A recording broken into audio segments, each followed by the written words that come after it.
Bonjour, jeudi 28 décembre, il est 9h18, le marché vient d'ouvrir.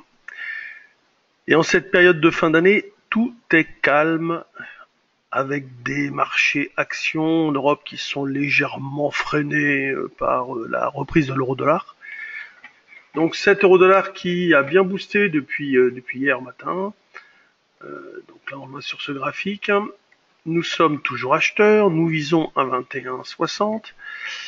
Et dans le day trading, enfin dans le trade du jour, on achète systématiquement, enfin on tente d'acheter systématiquement sur des replis. Donc ce matin on est placé, là maintenant on s'en est éloigné, on était placé vers un 18,90. Mais donc on laisse porter un solde, acheteur, et puis après on essaie de rentrer le mieux possible, voilà, tout simplement avec ces propositions qu'on fait tous les jours. Donc on le voit, les objectifs, c'est les tops d'ici, et puis derrière, donc vers 21,60, pourquoi pas, il n'y a pas de raison. En tout cas, tendance toujours haussière, et on est bien content d'avoir maintenu cette tendance haussière. Pareil sur le futur CAC 40, le DAX que vous voyez ici. Là, ce matin, vous voyez, par exemple, on a coté 70. Si je dis qu'on a vendu à 69,5, on va encore me dire, ouais, ça y est, c'est un mytho. Et pourtant, vous le voyez ici, vendu 5 à 69,5. Bon, j'ai racheté tout de suite à 60, ça c'est du scalp, hein. C'est des petites choses comme ça rapides. L'idée étant que je suis placé un peu plus bas à l'achat. Alors je sais pas si vous le voyez là-dessus. Ouais, et tout. J'ai un solde d'acheteur. Il me reste plus grand chose d'ailleurs, hein. Je suis très très light. C'est-à-dire que j'ai pas mal de positions options sur d'autres comptes. Et là sur PRT, je scalp plutôt. Voilà. Et donc sur le DAX, bon ben là c'est pareil, on cherche à acheter, donc on est passé vers 25 ici à l'achat, dans cette zone de congestion. Et on n'ira pas chercher loin, hein, on ira chercher 60 et quelques, et puis pourquoi pas ici 78, 80, voilà, ici c'est 85. On conserve les mêmes approches, donc achat prioritaire, et comme on avait acheté des calls, quand on s'approche des zones de résistance comme 5430 sur le futur, à partir de 5410, on vend des futurs protégés par les options. Là, ça a été une stratégie extraordinaire. Sur le dernier achat de call qu'on vous a donné en temps réel sur BFM Business ou autre, on a doublé dans la matinée, dans la journée, pardon. Et comme je l'ai expliqué, je ne savais pas en achetant que ça allait doubler, mais je savais qu'il fallait acheter. Vous voyez, c'est comme ça, la systématisation d'un comportement, basse volatilité, niveau support autour des 5320, on achète le call. Et si jamais on y retourne, je le ferai. Donc je le ferai, à moins qu'on ait avec un gap à la baisse à 5300. On ne pourra pas me dire que je l'ai fait à 5320, mais à 5300 par exemple, pourquoi pas, si jamais je vois que le marché stabilise, je le ferai également. Pour l'instant, il n'y a toujours pas de raison de penser que le marché va se retourner. Bon, sur les actions, il se passe pas grand chose. Les, les actions sont assez calmes. Prenons par exemple le CAC 40 ici.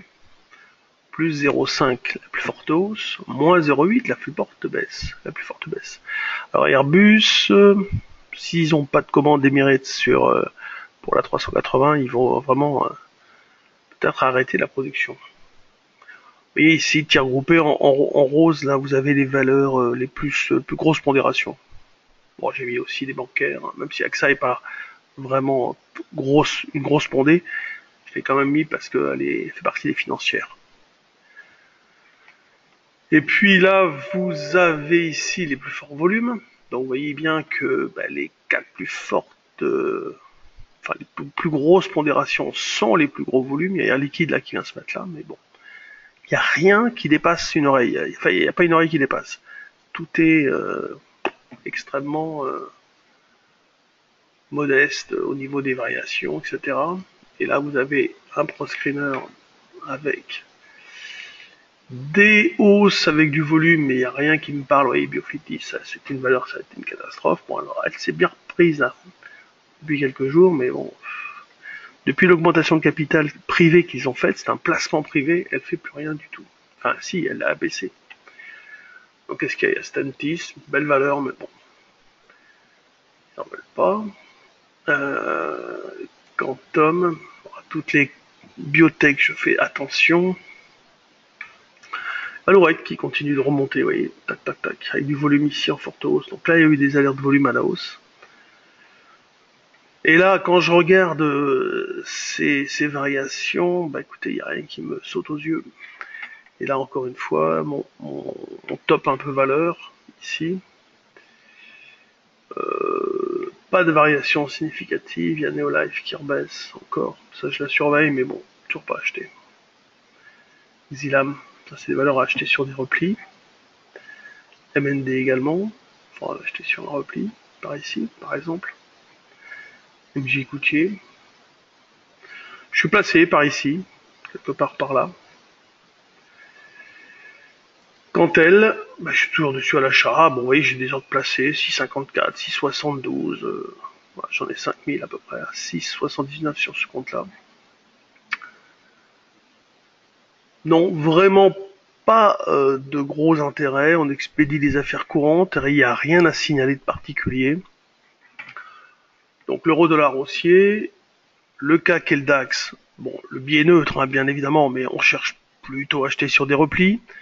Donc là, par exemple, sur le CAC ce matin, est-ce que j'ai placé un ordre? Non, pas encore. Bon, je pourrais en acheter par exemple 5 vers... bon, on était passé vers 45, 46,5 là par ici, vous voyez. Pourquoi pas? Voilà, je peux placer un ordre comme ça. C'est une zone d'arrêt possible. Le plus haut là. Je vais la remonter là à peu près. Voilà. On n'est pas à un point près. Voilà. Bon, bah écoutez, certainement le dernier flash de l'année 2017. Peut-être demain, je verrai. Hier, on l'a pas fait. C'est vraiment creux. Ne cherchez pas à prendre de grosses initiatives actuellement. Je vous souhaite donc une bonne journée, de bonnes fêtes si je ne vous reparle plus pour 2017. Et je vous donne rendez-vous donc l'année prochaine. À bientôt.